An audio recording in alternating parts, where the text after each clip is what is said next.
So about a year ago, I started my online clothing store. And while I look back now, there are some things that I wish I knew and that I had done differently. And these are hard lessons that I had to learn from going through setbacks and failures. So in today's video, I'll be sharing 7 things that I wish I knew when I started my online clothing store a year ago. For those of you who are new, I'm Conrad and I'm from South Africa. And among other things, I co-own and run a clothing brand. And the reason why I wanted to make this video is because I knew when I started, I felt extremely overwhelmed with questions like, how much should I spend on advertising? How should I go about buying my first product? Should I only sell on Instagram? So generally there are a lot of questions that would pop up in your mind. And honestly, there weren't many answers out there for me in my specific situation. So I thought, why don't I create a series of videos to help people with their financial journey and to start their online stores, and more specifically selling clothing and apparel. So if you're currently on the toilet and you don't have much time, there will be timestamps in the description if you want to skip around. And before we jump into the video, if you feel like it, please subscribe and like the video. Otherwise, let's get started.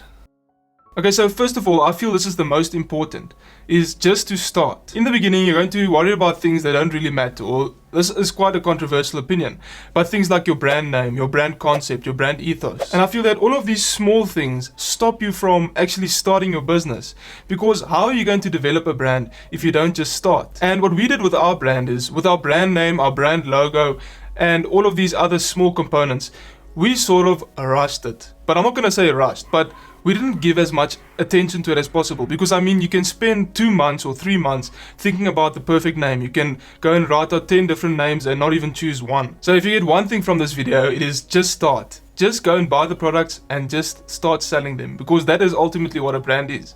Just having some products that people like and that you sell them and that you make a profit. Okay, so next up, it is also a controversial opinion. Start with one social media platform. And what I mean by this is start on, for example, just Instagram or just Facebook. Obviously, it depends where your target market spends most of their time. For example, older people, like my mom, usually spend more time on Facebook than they do on Instagram or TikTok. And I know this can be mixed, and it isn't specifically that one person, because you're going to tell me, Conrad, but my younger sister spends most of the time on Facebook.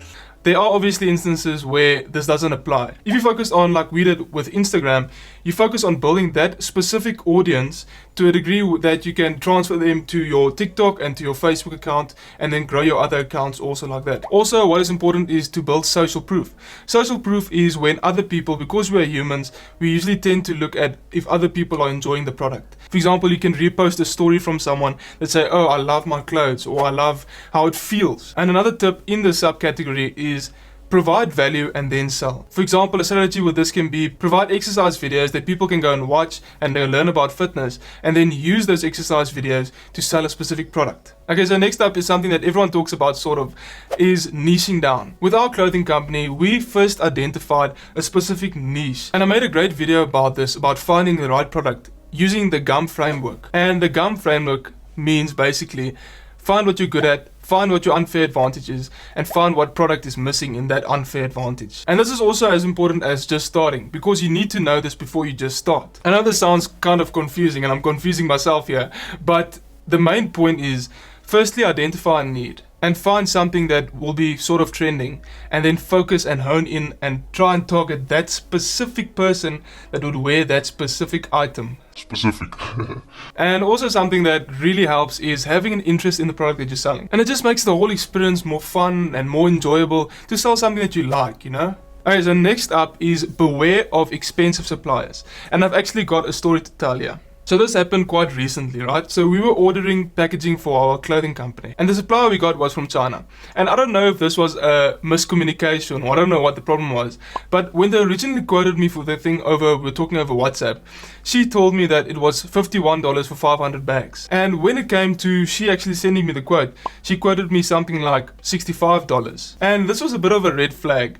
But I mean, not everyone is going to have a good heart, and you should beware of this, because if someone is going to see that they can exploit you and they don't have a good heart, then that is most probably going to happen. So don't go with the first supplier that you get, don't go with the second. First check about 4 or 5 and do a bit of research on what you're going to get, what you're going to receive, because just now it is like a cap that is really broken, and it's not actually something that you want to sell or that you feel comfortable with selling. Okay, so next up is going to be a quick one, but is focus on the aesthetic of your brand. When people shop, I know it's a sad truth, but they usually tend to go with the picture that looks better. So you can market this cup and have a bad photo of it that is poor quality, and then you have a great image of it that is with proper lighting, that has all of these other factors that make a good photo. And what tends to happen is that the consumer would rather go for the better photo and actually sometimes even pay more just because it is a better photo. Now this is an extreme case, but imagine if you go on your Instagram page of your business or your Facebook page and there are terrible grainy photos that look like you came out of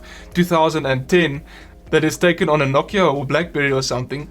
People are not going to tend to want to shop from you. And to the last point, which is one of the most controversial things that I'm going to say in today's video, is make sure you're paying yourself from the get-go. So this seems very controversial from startup culture. People usually tell you that you need to go and work and sleep on a floor and not survive in order to start up your business. And obviously some people get a lot of success from this. And I'm not shaming anyone or saying that this is bad. Everyone has their different ways. So I don't know if you've seen that image of the donkey with the carrot in front of it. I feel when you give yourself a salary at the end of the month, you are a basic human, you are a creature. And usually we work, or our systems work on rewards. So if you're going to work for the reward of the paycheck every month, then it's going to be a bit more motivating. And I'm not saying that you should pull your company dry and take all of the money.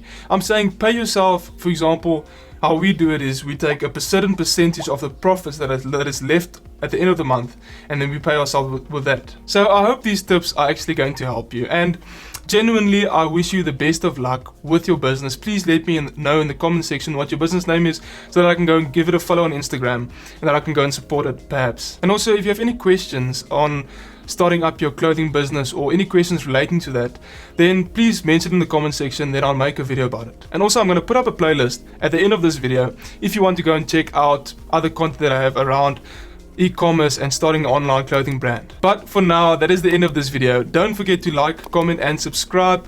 I'll see you in the next one. Cheers.